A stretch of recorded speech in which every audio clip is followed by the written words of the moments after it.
Ok, on y va? Vous êtes prête? Allez-y. Allez.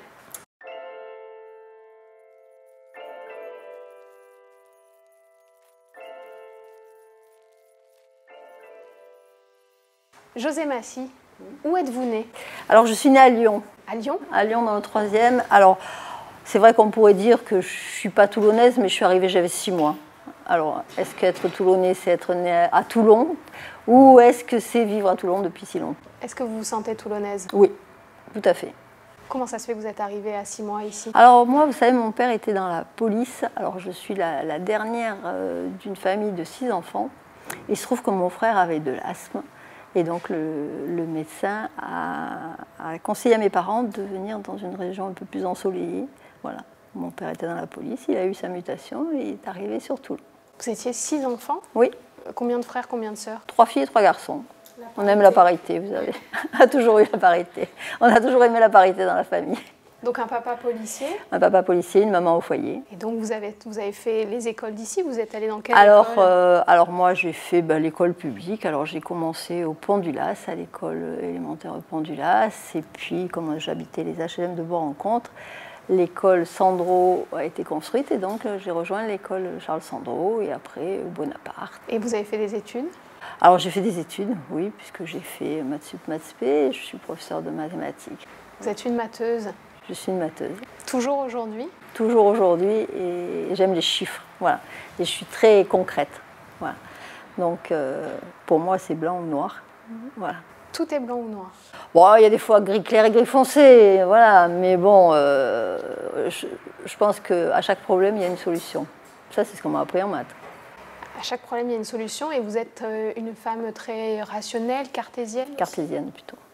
Est-ce qu'il y a de la spiritualité dans votre vie, ou vous êtes quand même... Oui. Et je vais vous faire une réponse de matheux. Je cherche toujours la médiane. Voilà. C'est-à-dire? La médiane, en mathématiques, c'est une droite qui est issue du sommet, mais qui partage le côté opposé en deux. Voilà. Vous cherchez le chemin du milieu, quoi. Toujours la médiation. Et si on peut dire de moi, j'aime la concertation. Voilà. Vous disiez, je me sens toulonnaise. C'est quoi être toulonnaise? C'est aimer sa ville. Alors je vais vous en donner un exemple, parce qu'il se trouve que je suis partie enseigner pendant 10 ans en Ardèche. Et au bout de 10 ans, je ne supportais plus. Voilà. Donc j'ai pris la famille sous le bras et on est rentré. Et j'ai donc démissionné de l'Éducation nationale. Je vous accorde que c'est un peu fou de démissionner de l'Éducation nationale. Voilà. Ma mère possédait au cri en disant « mais comment tu vas faire ?» Et j'ai démissionné pour être sûre de ne pas y revenir. Voilà. Ah. Voilà. Donc je suis rentrée sur Toulon, je suis revenue voir la mère et j'ai recommencé. Voilà. Je pense que c'est vrai que des fois, on peut recommencer à zéro. Voilà. Ça, c'est votre système, c'est-à-dire vous tranchez. Moi, voilà. Et dans ma vie, j'ai souvent fait ça. Je suis recommencée à zéro plusieurs fois. Ouais, le zéro, c'est vrai que pour une matheuse, c'est assez joli. C'est vrai. J'ai des petites phrases comme ça qui sont très matheuses. C'est vrai que je découvre ça chez vous, côté très matheuse. Ouais. Je pense que ça fait partie de votre ADN. Alors du coup, une enfance toulonnaise, donc plutôt du côté du Pont du Las? Oui, j'habitais les HLM de Bois-Rencontre. À Bois-Rencontre, ouais. Pour ça que quand on dit logements sociaux, je l'ai dit hier au de THM, j'aime pas sociaux. C'est des logements et c'est des parcours de vie. On peut passer, et d'ailleurs j'ai volontiers signé un contrat de mixité sociale. Je pense que comme les parcours professionnels, il y a des parcours résidentiels aussi. Voilà. Et on peut commencer en HLM et puis après il y a plusieurs solutions. Voilà. Ça peut être une parenthèse ou ça peut être... Voilà, ça peut être une parenthèse, ça peut aider à un moment. Voilà, c'est sûr. Quel enfant vous étiez? Alors, j'étais une enfant studieuse, voilà.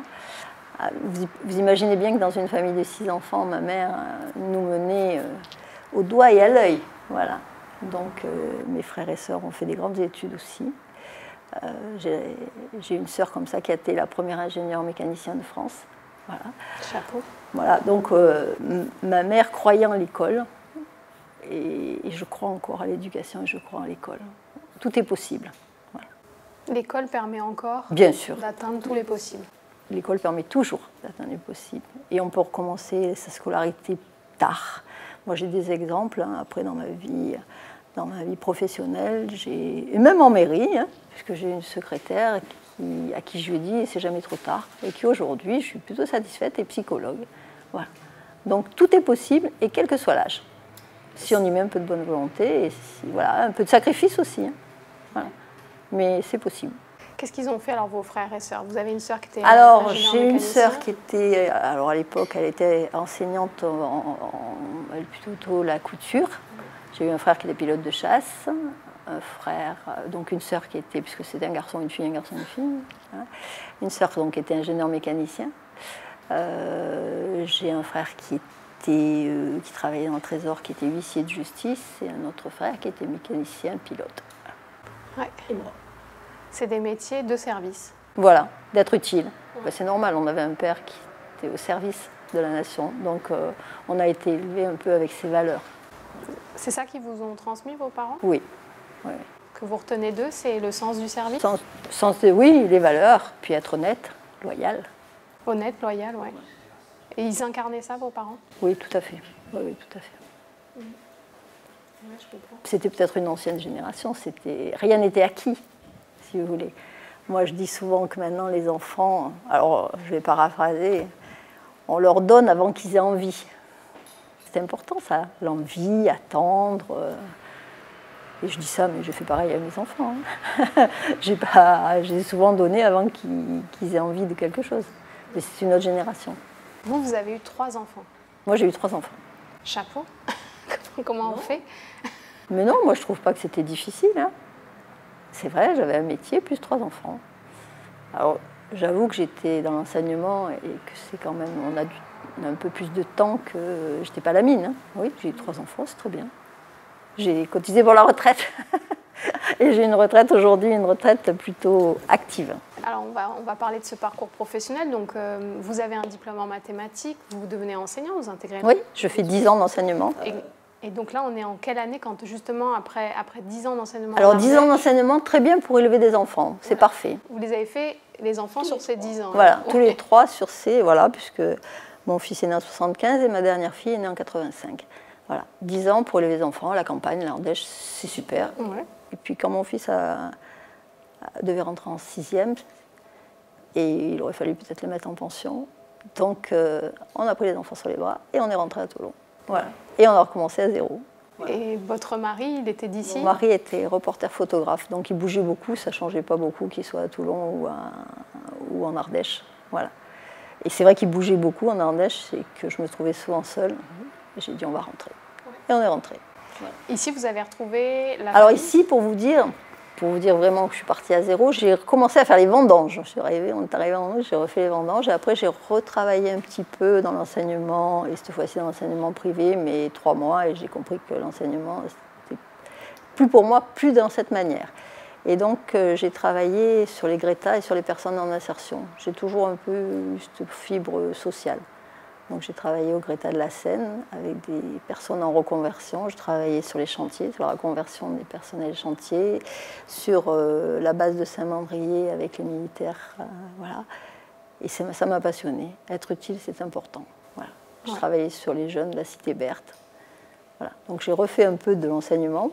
Toujours des maths, hein? Toujours des maths, mais il y a 1001 façons de faire des maths. Oui. Voilà. Oui. Alors j'avais démissionné parce que les maths, en fait, je voyais mes collègues, elles avaient des cahiers, et c'est vrai que Thalès et Pythagore, ça ne change pas beaucoup. Hein. Voilà. Le français, c'est pas pareil, on peut choisir des textes, voilà. Les maths, ça ne change pas.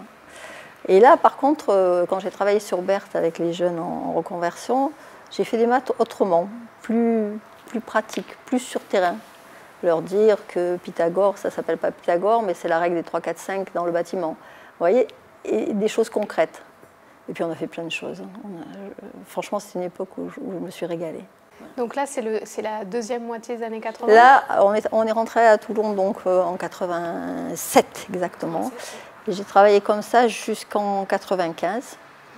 Et je travaillais aussi beaucoup avec les demandeurs d'emploi. Je faisais partie d'une unité bilan qui travaillait avec Pôle emploi. Et un jour, la directrice du C10 de la Seine, le C10 c'est le centre départemental d'insertion sociale pour les allocataires du RMI à l'époque. Oui, devenu RSA. Devenu un RSA après. Et donc, elle vient me voir et elle me dit, vous savez, notre directeur s'en va, vous devriez postuler. Et je me dis, bien tiens, pourquoi pas? Parce que moi, ça a toujours été ça, ça a toujours été des opportunités. Et je postule, tout en croyant que c'était le C10 de la Seine. Et je me présente, c'était les années 95. Et j'ai été retenue. Mais le jour où j'ai été retenue, j'ai appris que c'était le C10 départemental. Ok. Et je me suis retrouvée voilà, à la tête du C10 du Var. Du Var. Voilà. Et pas du petit C10 de la Seine. Et pas de la Seine. Mon parcours professionnel a toujours été comme ça. Des petites surprises? Des opportunités où on fait et puis on s'aperçoit. C'est la même chose pour la mairie, hein, je vous raconterai après, mais c'est exactement pour la même chose de la mairie. Donc je me suis retrouvée en 95, c'est l'année où Yann Pia était décédé. Oui, Yann Pia qui est député. Qui était député, qui travaillait un peu avec le C10 aussi. Okay. Et voilà, et je me suis retrouvée avec une structure qui travaillait sur le département. Et là, je dois dire que je me suis régalée. C'était l'époque où on pouvait tout faire, donc je me suis investie sur le RMI. J'ai travaillé sur le fait que les allocataires reprennent un emploi. Ouais. Et quand ils reprenaient un emploi, je me suis aperçue qu'il y avait des freins à l'emploi qui étaient la garde d'enfants. Ouais. C'est à cette époque aussi que j'ai connu Hubert Falco. Ah oui? Dans quelles circonstances? Il était président du département et nous on dépendait du département, le RMI dépend du département. Donc je suis allée le voir en disant on a un problème sur la garde d'enfants. Ouais. Et en 2003, j'ai créé les premières crèches où dans le public, les agents étaient moitié allocataires du RMI, parce que c'était une chance, il fallait leur mettre le pied à l'étrier. Et sur la garde d'enfants, il y avait la moitié des places qui étaient réservées aux allocataires qui reprenaient un emploi. Voilà. Ouais. Donc j'en ai fait beaucoup. Ouais. Voilà. La première que j'ai faite, je l'ai fait à Saint-Maximin. Et moi, j'ai l'habitude de dire qu'on n'invente rien. On adapte. Okay. À l'époque, je suis allée voir ce que faisait Jean-Louis Borloo à Valenciennes. Okay. Et il avait créé les crèches mobiles. C'est-à-dire quand il est arrivé à Valenciennes, il a dit « je ne sais pas où les faire, les crèches, donc je vais créer des crèches mobiles ». C'est-à-dire que dans un camping-car, tout le matériel pour équiper une crèche, et tous les jours, il allait soit sur un gymnase, soit sur une salle des fêtes. J'ai fait la même chose. Ah ouais. Et il avait dit « quand il faudra aller tous les jours au même endroit, eh ben, je ferai une crèche ». Et moi, j'ai commencé comme ça, j'ai commencé sur Saint-Maximin. J'ai eu la chance d'aller le voir, il m'a dit « ok, allons-y ». Et je faisais pas mal de villages, donc j'ai fait Saint-Maximin, j'ai fait Calian, j'ai fait Carnoul, voilà, j'en ai fait quelques-unes. Et à Toulon, je me suis dit, à Toulon, ça ne sert à rien. Donc on a fait à Toulon des crèches, j'ai fait celle de la Beaucaire, j'ai fait celle du Pont du Las, et j'ai fait celle du Jardin Alexandre Ier, où là, il y avait eu la canicule. Et du coup, on a doublé ça avec une maison d'accueil de personnes âgées. Ouais, début des années 2000, ça. Ouais, les mamies. C'est les mamies, ouais. Voilà. Donc, voilà. Les maisons d'accueil multiservices intergénérationnels. Voilà, donc j'en ai fait quelques-unes aussi. Voilà.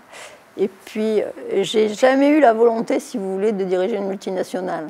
Donc le C10, c'était déjà très important et j'avais dit on ne dépassera pas 200 salariés. Donc après, j'ai séparé les mamies. Ah. Voilà. J'ai dit on va faire 2 associations. Et là maintenant, vous avez l'association Mamie et l'association C10. Ouais. Voilà. J'en ai pris la présidence pendant quelques années, parce que je ne souhaitais pas que ça parte sur d'autres orientations. Oui. Et au C10, j'ai recommencé. Au C10, je me suis dit, maintenant, il faut les nourrir, ces crèches. Oui. Donc, j'ai créé une entreprise d'insertion pour femmes. Parce qu'en fait, les entreprises d'insertion, c'est souvent les hommes. C'est les lagages, voilà, des broussaillages. Mais pour les femmes, il n'y a pas grand-chose. Donc, je me suis dit, les femmes, elles savent à peu près cuisiner. Oui, voilà. Pas toutes. Pas toutes, mais on peut apprendre. Oui. Voilà. Donc, on va faire une entreprise qui nourrira les crèches. Donc, c'était une entreprise d'insertion. Attention, ce n'était pas pour devenir forcément cuisinière et avoir un CAP cuisinière. Mais c'était un outil qui servait aux femmes à se réinsérer. Et donc, j'avais 8 personnes comme ça, encadrées, qui nourrissaient les crèches qu'on avait créées. Voilà. C'est une entreprise qui marche toujours très bien, qui sert aujourd'hui 450 repas. Voilà. Entre-temps, qu'est-ce qu'on a fait? On a fait les centres sociaux, il n'y en avait pas. Donc on a créé, il n'y avait que celui de Sainte-Mus, donc on a créé celui de Toulon-Centre et de Toulon-Ouest. Et toujours avec cette volonté, au moment où ça marche, si vous voulez, on passe le relais. Voilà. Vous créez, vous mettez en place, vous structurez. Voilà, je suis un peu. Ouais. Voilà. Et après, vous passez le Et après, je bébé. passe le relais. Voilà, et je fais autre chose. Pourquoi vous dites que quand vous commencez là en 95, on pouvait tout faire, que tout était possible? Tout était possible. C'est vrai que maintenant, il y a beaucoup de normes, et puis, la vie est différente. Moi, j'allais voir, je suis arrivée en présentant ce projet de crèche mobile, il fallait avoir du courage pour dire, OK, on y va. Alors, ce n'était pas des gros projets non plus, parce qu'on achetait un bus, c'était 50 000 €, vous voyez, mais c'était plus facile. Ça ne veut pas dire que ce n'est pas facile maintenant, mais c'était plus facile. On arrivait, on avait des projets, on disait, bon, allez, ça coûte tant, et on y allait, quoi. Tout était à faire aussi. Tout était à faire, voilà, tout était à faire. Les normes étaient peut-être un peu moins rigoureuses qu'à l'heure actuelle maintenant. C'est vrai qu'on parle de simplification administrative, mais moi, je vois à la mairie, là, c'est compliqué. Moi, pour faire une crèche, il me fallait une année. En gros, je disais, c'est une grossesse. Je suis arrivée en mairie, il m'a fallu des années pour faire une petite crèche. Voilà, parce qu'elle est marché, parce que c'est de l'argent public aussi. Bien sûr. 95. Alors, j'ai fait ça à 95 jusqu'en 2014. Non, 2016, exactement. Oui, 20 ans. Mais j'ai fait plein de choses à l'intérieur, parce qu'en fait, j'ai besoin de créer, j'ai besoin de faire des choses. Ok. De nouveautés? Nouveautés, oui, d'avancer. Oui. Et quand est-ce qu'arrive l'engagement politique dans tout ça? Alors, honnêtement, ils sont venus me chercher longtemps avant. Ils sont venus me chercher en 2001. Ils sont venus me chercher. Ouais, pour vos compétences pratiques de terrain. Oui, peut-être, oui. Mais j'ai jamais voulu parce que je pense qu'il faut être disponible pour être élu. Il faut être disponible, il faut avoir du temps. Et moi, à l'époque, j'avais les crèches, j'avais les centres sociaux, j'avais le CEDIS, j'avais les allocataires quand même. 3 enfants? 3 enfants, accessoirement. Et j'avais dit non, j'irai quand j'aurai du temps de faire quelque chose. Et donc, ils sont venus me chercher. Et j'ai dit oui en 2014 parce que j'allais prendre la retraite en 2016. D'accord.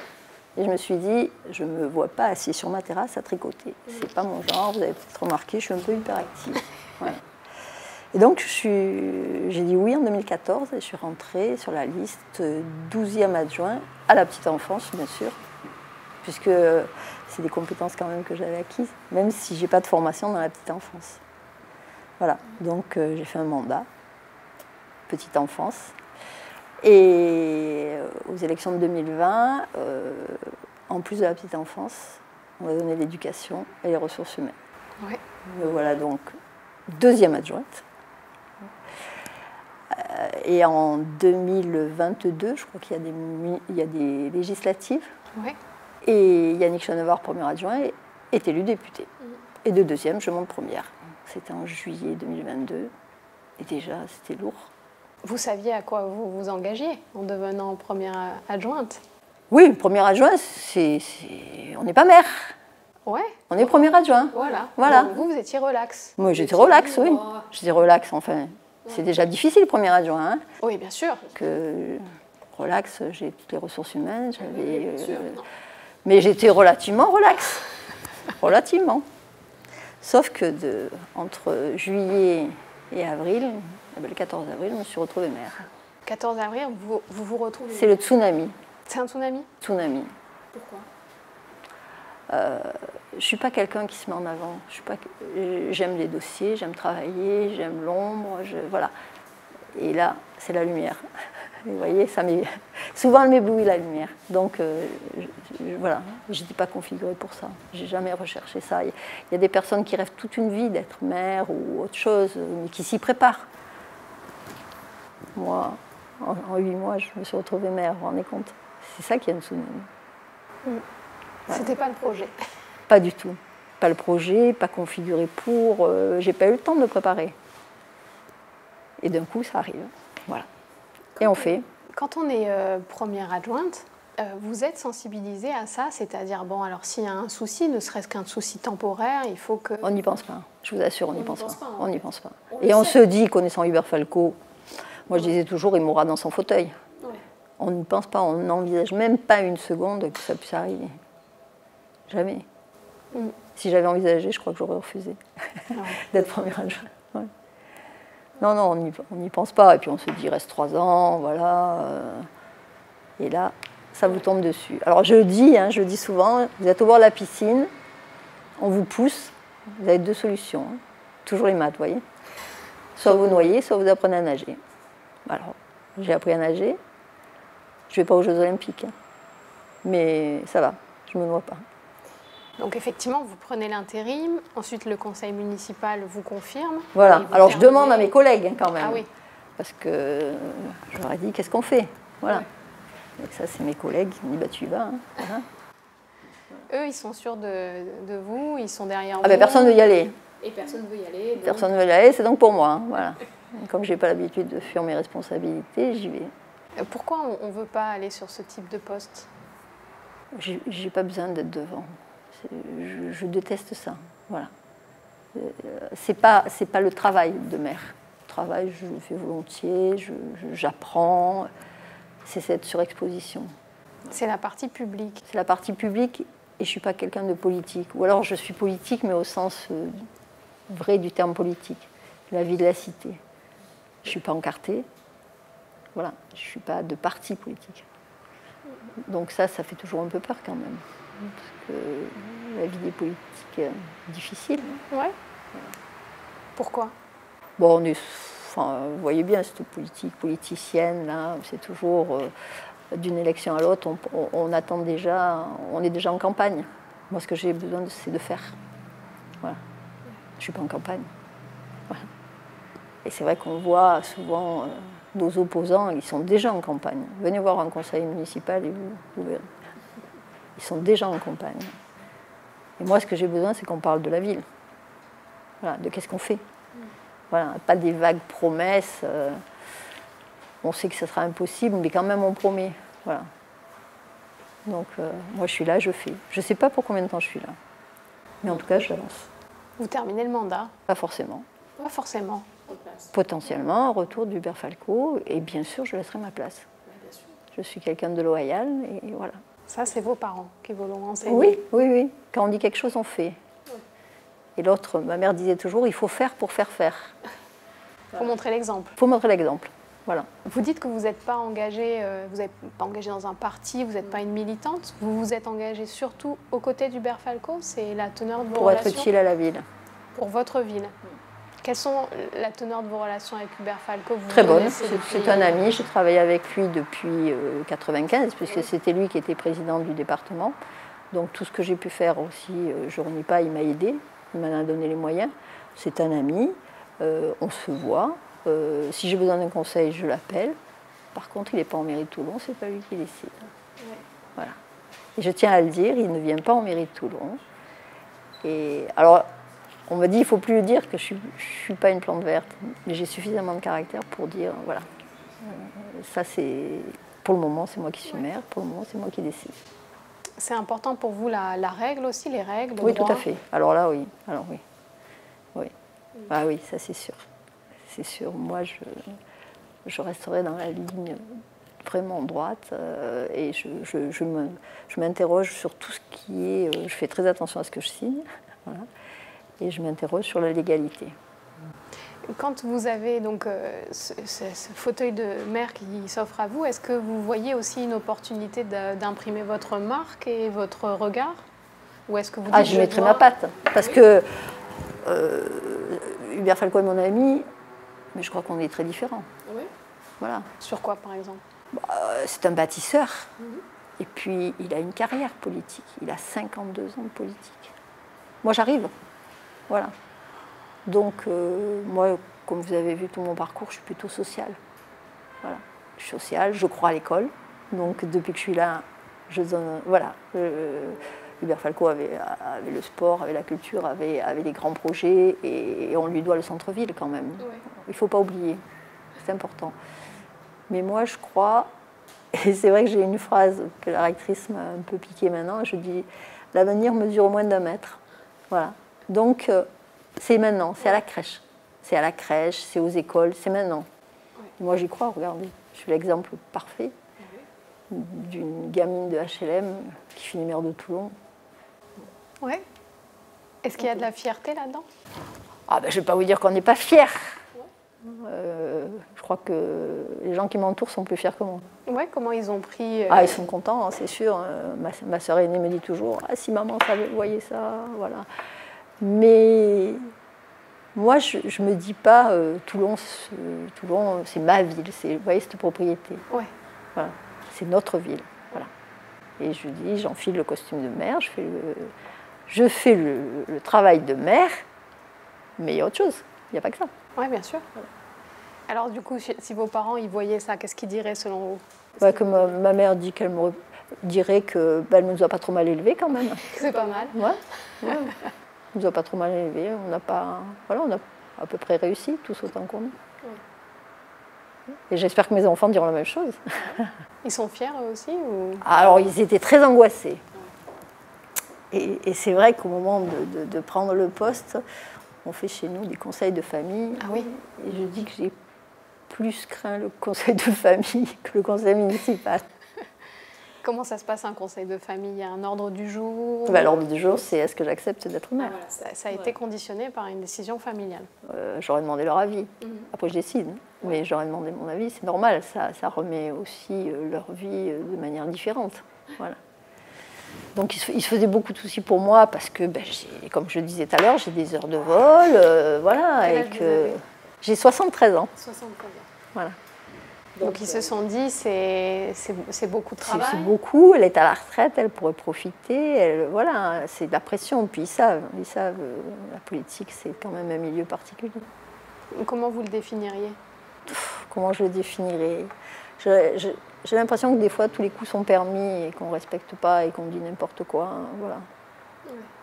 Moi, je le vois, ça, au conseil municipal, ils agressent. Pour un peu à la fin, ils viennent s'excuser, vous comprenez, je l'ai dit, mais si tu ne penses pas, tu ne le dis pas. Voilà. C'est la théâtralisation de la politique. Oui, c'est le show. C'est le show. Ouais. En fait, tous les mois, ils font le show. Et tous les mois, là, on en a eu un. Je savais qu'ils allaient me parler de l'éducation et de la ministre de l'Éducation, des agriculteurs, voilà. Alors que c'est la ville de Toulon. Oui. Voilà. On est censé parler de Toulon. Voilà. Des délibérations. Sur une délibération, ça peut dériver sur les migrants, voilà, alors qu'on passe la rénovation d'une école. Qu'est-ce qui vous fâche? Qu'est-ce qui vous fâche dans la vie? Qu'est-ce qui vous contrarie? Le mensonge. Voilà. J'aime pas. Je préfère qu'on me dise la vérité, quitte à entendre une vérité qui peut être dure, mais mentir, je supporte pas. Voilà. Et agresser les gens gratuitement pour faire le show comme un conseil municipal, je supporte mal. Qu'est-ce qui vous fait pleurer? Qu'est-ce qui vous émeut? Je suis hypersensible. Voilà, hypersensible. Donc, il ne faut pas grand-chose. Ouais. Mon fils me dit toujours, arrête maman, quand je regarde un film, je vais pleurer, il me arrête, c'est du cinéma. Voilà. C'est bien d'être sensible aussi. Ouais. Les choses touchent. Voilà. À quoi ça sert d'être sensible? Je sais pas, il y a des trucs qui émeuvent. Je fais attention sur les discours, par exemple. On m'écrit des discours, je dis ça, je peux pas le dire parce que je vais pleurer. Mais bon, après, je sais que je vais pleurer. Voilà. Après, je pense pas que ça soit une preuve de faiblesse, hein. Mais on peut se laisser encore émouvoir par pas mal de choses. Et on peut être mateuse et sensible. Et sensible. Ah, mais c'est pas. Non, c'est les mots souvent qui sont difficiles quand on est des matheux. Voilà. Les discours, les discours, c'est difficile. Mais bon, j'ai une équipe autour de moi qui est super, qui m'ont un peu cerné et qui savent maintenant ce qu'il faut écrire. Voilà. Okay. Et bon, là, vous avez peu de temps libre, soyons honnêtes. Oui, c'est vrai. C'est rare. C'est rare. Mais quand vous en avez, qu'est-ce que vous aimez faire? Alors, je lis. Lire, ouais. Vous êtes une Je lis. Je ne regarde très peu la télé. Rarement tout ce qui est les infos, parce que je trouve que c'est toujours des infos négatives, et je disais souvent, le jour où on fera un journal des bonnes idées, des faits, et c'est bien de dire que c'est bien aux gens, parce que ça, là vous prenez certaines télés, c'est le meurtre d'un tel, c'est un tel, il n'y a rien de positif, mais il y a plein de choses qui se font bien, ça encourage les gens à faire. Donc je lis, je préfère lire. Genre quoi? Tout, je lis tout. Voilà. Ça dépend le moment. Ouais. Ça dépend le moment. Il y a le livre qui vous fait du bien, là, qui ne vous prend pas la tête. Et puis après, je me renseigne quand même, je regarde sur les dossiers. Ouais. Mais je suis capable de lire des polars, des romans. Voilà. Je suis une fidèle utilisatrice de la médiathèque Chalucé. Ah, ça, c'est une belle réalisation. Très belle réalisation. Voilà. Et je cuisine. Oui. Voilà. Après, j'ai une vie... Ils me disent que je suis normale. Et souvent, les gens me disent « Ah, vous êtes normale ». Ben oui, je cuisine, je fais le marché, je fais les courses, voilà. Hein. Voilà, et j'ai la chance encore de ne pas être trop connue dans la ville, donc je me déplace incognito. Presque Ah oui, incognito. ils n'ont pas encore identifié les Toulonnais, vous pensez? Certains oui, ils vous mais laissent tranquille. voilà, ils me laissent tranquille, ils respectent, et voilà. Marché Lafayette, marché de Mourillon, je vais à Carrefour faire le plein, voilà, j'ai une vie normale. Je m'occupe de ma petite fille, voilà, j'essaye de garder. En effet, je prends ma petite fille de temps en temps le mercredi, et je peux, voilà, je peux aller au magasin de jouets, je peux aller à la Cultura, je peux aller au cinéma, je peux, voilà. Il faut un temps pour tout. Ça vous donne des idées quand vous êtes dans votre ville? Oui. Oui, même ce que ma petite fille dit à la cantine, j'ai pas mangé ça, voilà, oui. On se nourrit de tout ça. Et c'est pas trop dur. Maintenant, vous devez arbitrer des sujets très divers, de ne pas favoriser vos sujets de prédilection, d'être juste, impartial et de ne pas mettre l'accent sur ce qui vous... Alors je mets l'accent, je vous le dis, là j'ai mis l'accent sur l'éducation, c'est vrai. Peut-être que ça avait été un peu délaissé, ça avait été un peu... Hubert Falco avait d'autres... Il avait la rénovation du centre-ville, il était bâtisseur, il avait le sujet. Moi, en effet, c'est les crèches et les écoles, et je l'ai dit, c'est... Voilà. Donc, oui, j'ai fait les végétalisations des cours d'école. J'ai boosté tout ça pour que ça se fasse en 1 an, et là, je suis plutôt fière parce qu'on a fait 2 écoles en 1 an. Voilà. Je lance un plan petite enfance, voilà, je fais des rénovations d'école. Oui, on met sa marque. Hein. Voilà. Ça, c'est votre marque. Et je me dis, le temps que je resterai, je ne sais pas combien, voilà. On y met toujours sa patte. Ouais. Quoi que vous fassiez, vous avez une autre sensibilité, une autre façon. Et puis il a fait le travail. Moi je dis, il a construit les murs. Ben, moi, je fais la déco. Hein. Vous ne pouvez pas dire ça. Ah, c'est pas la déco, mais voilà. Ouais. Donc là, vous êtes dans l'idée que... Peut-être que je suis là pour 2 mois. Peut-être pour 2 mois. Peut-être pour 2 ans. Je ne sais pas. Et ça vous va, cette incertitude? Ça me va très bien. Voilà. Un pas après l'autre. Exactement. Okay. Et je dis toujours, wait and see. On attend et on verra. Qu'est-ce que les Toulonnais ignorent de vous? Qu'est-ce qu'on ignore de vous? Et qu'on serait plein de choses, sûrement. Là, vous m'avez fait raconter ma vie, je la raconte jamais. Ça, voilà. Donc, ils savent que je suis mateuse, ça oui. Parce que je lis assez bien les chiffres. Voilà. Et souvent, quand on me dit ça coûte tant, je dis oui, ça fait 2 crèches. Voilà. Et entre 2 crèches, et voilà. Après, je sais pas, est-ce qu'ils doivent tout connaître aussi de votre vie privée? C'est pas obligé. Hein. Et ça vous va bien? Ça me va bien, oui. Ouais. Oui. Moi, j'aimerais qu'on regarde ce que je fais. Voilà, pas qui je suis. Les gens, voilà. Faire. Faire et être utile. Et être utile. Voilà. Merci, Madame la maire. Merci.